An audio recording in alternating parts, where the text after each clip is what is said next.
Sagat's most iconic move has been nerfed in Street Fighter 6, but it might not all be doom and gloom for the Emperor just yet.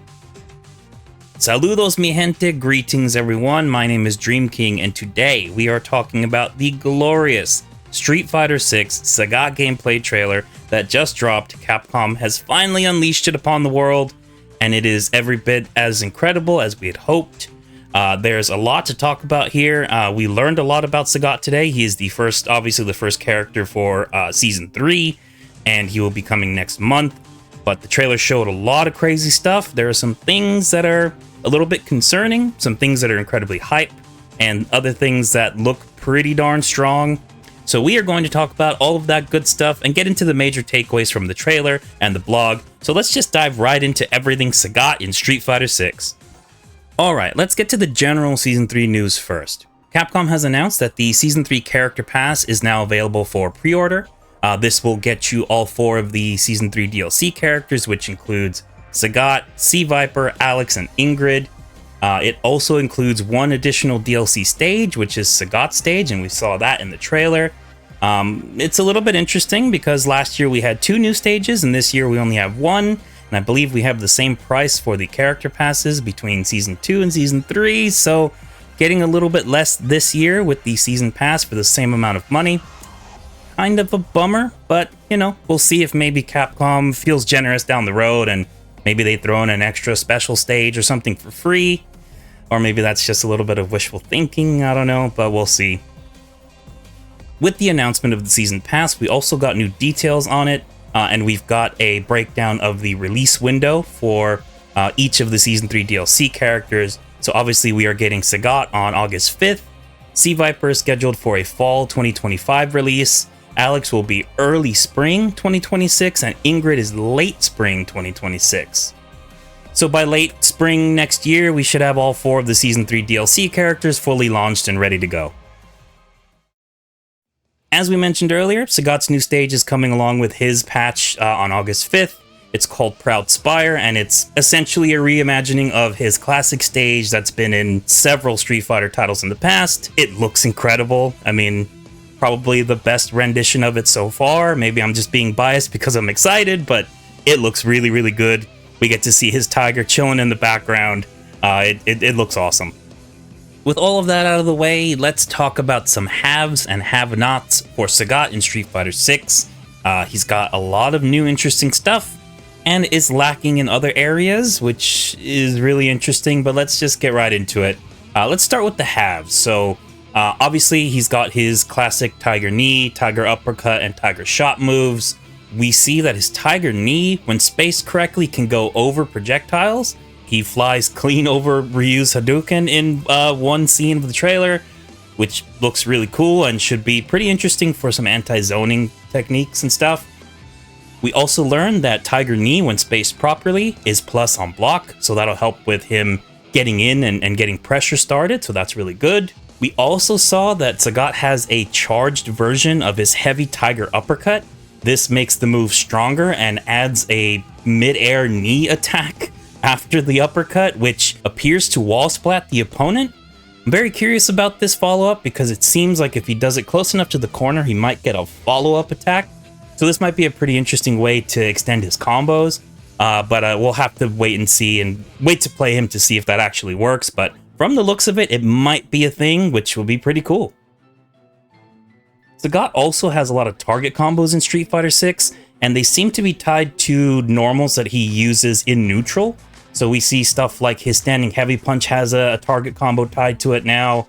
I think standing medium kick as well. So these longer ranged pokes that he's going to be using in neutral and in the Footsies game, they have target combos now, so he gets some quick hit confirms and just a little bit more, I guess, offense going, which is pretty nice. Nice to see him get a little bit more on that front because, you know, the traditional Sagat play is fireball and then uppercut. So seeing him get a little bit more off of stray normals, that seems like a very good addition to his tool set. And speaking of new additions to his tool set, we see a new command normal that is a 2-hitting elbow attack, and it pops the opponent up into the air. This looks like it's going to be something used for combos to get juggles going.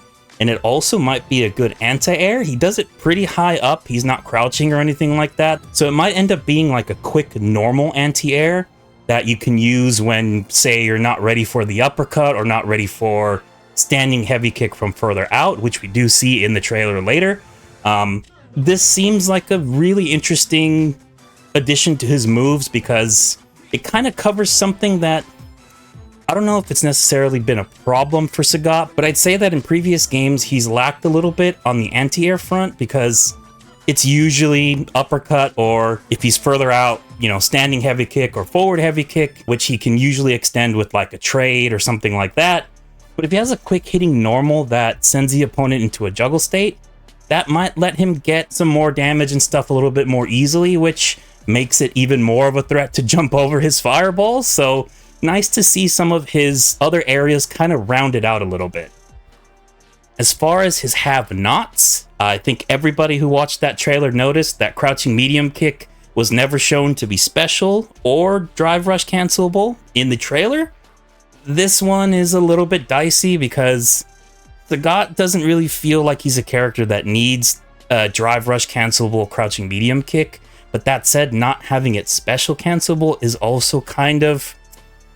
I mean, he doesn't get, you know, low forward into fireball, which is the zoner's MO. It's not the end of the world. He's got a lot of other tools, but it's an interesting design choice for sure. And speaking of a potentially nerfed zoning game, we also learned that one of Sagat's most iconic moves, his low tiger shot, has been nerfed in Street Fighter 6 to the point where it's no longer a standalone move. Low tiger shot is now baked into high tiger shot, and can be done by using light punch, and high tiger shots are mapped to medium punch and heavy punch now. So this is a really big change for Sagat, but more on that later. And lastly, we noticed that there's no Kara cancels shown in this trailer, which means Sagat might not have another one of his staples. If you're unfamiliar, Kara cancels basically cancel the animation frames of one attack into another to extend its range. You've probably heard something like a Kara throw before, which cancels the early frames of a normal attack, usually one that moves the character forward into a command grab or a throw, and that will extend the range on it. Sagat could do this a lot with his forward light kick, and we do see that forward light kick is back in Street Fighter 6. He's got his forward moving low attack, which should still be a very useful tool, but we didn't see it Kara canceled at all in the trailer, so pretty good chance he does not have those cancels anymore. So that's again a little bit of a interesting design choice, but with everything else we've seen so far, or what we're going to talk about here very shortly, it might make up for it anyway. Though we're all mourning the loss of low tiger shot as its own move, it's not all doom and gloom for Sagat. Capcom definitely gave him some new stuff to work with, and it really feels like these options are attempts at further fleshing out other areas of his game plan.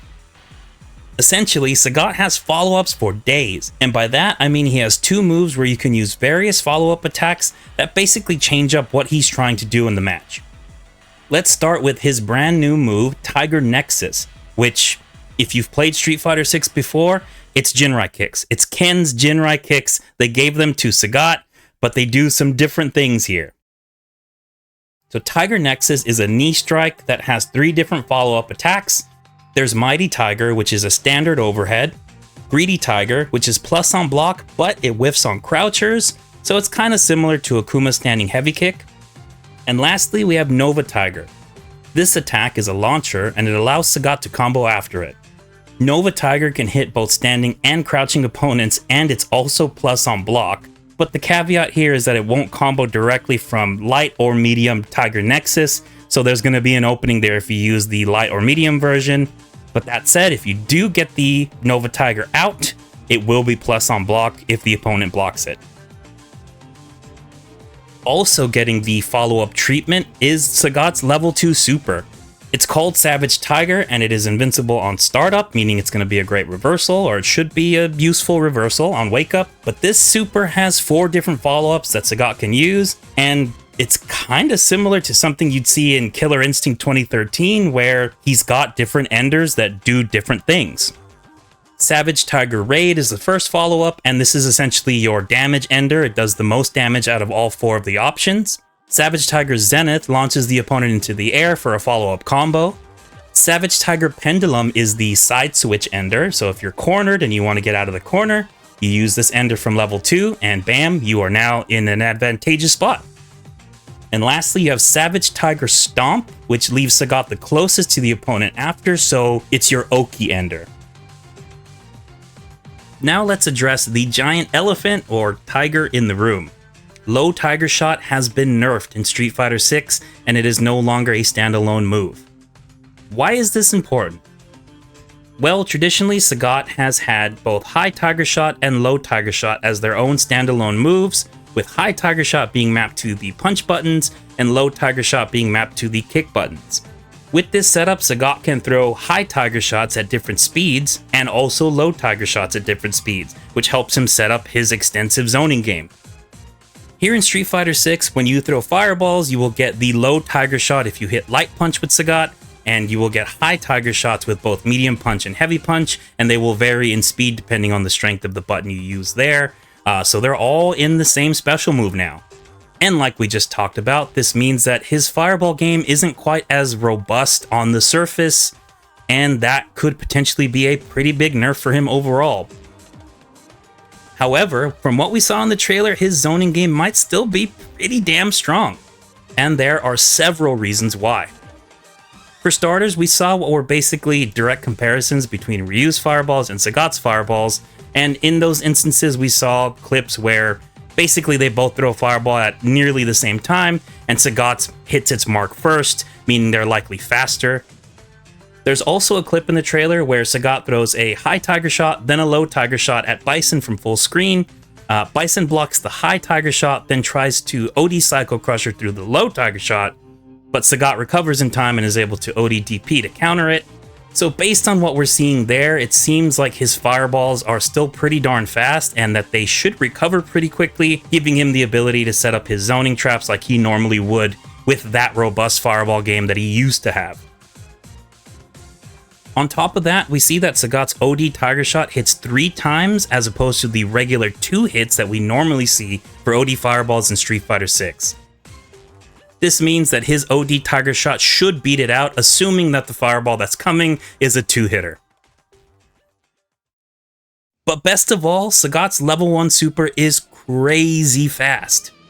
It's hilarious because in Season 3, people have been talking non-stop about how Ryu has a missile in his pocket that he can throw at you if he has a super bar and Denjin stocked. His level 1 super got buffed and it travels crazy fast. Well, Sagat can do that without the Denjin charge. As long as he's got a level 1 super stocked, he's got the rocket ready to send right at you, and it goes crazy fast.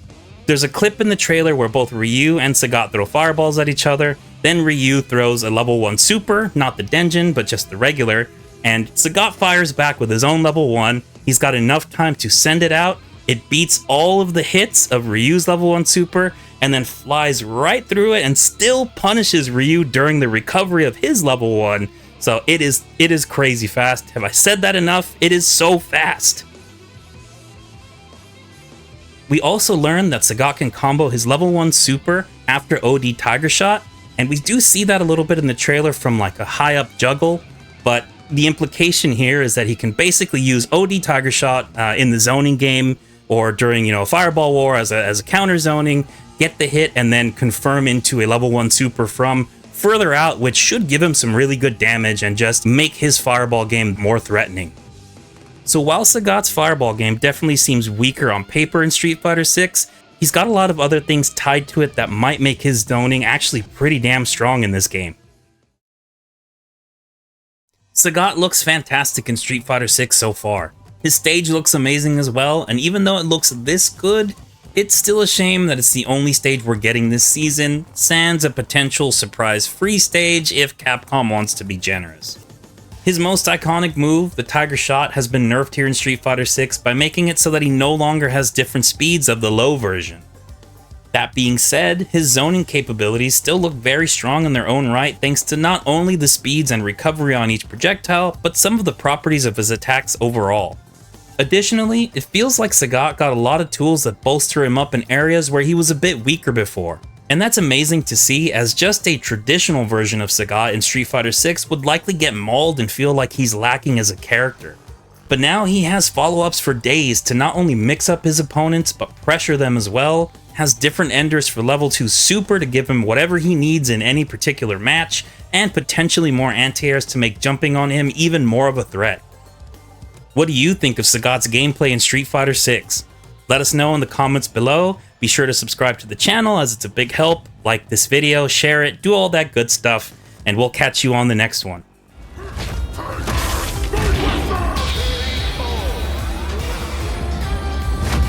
cannot lose. Not to anyone.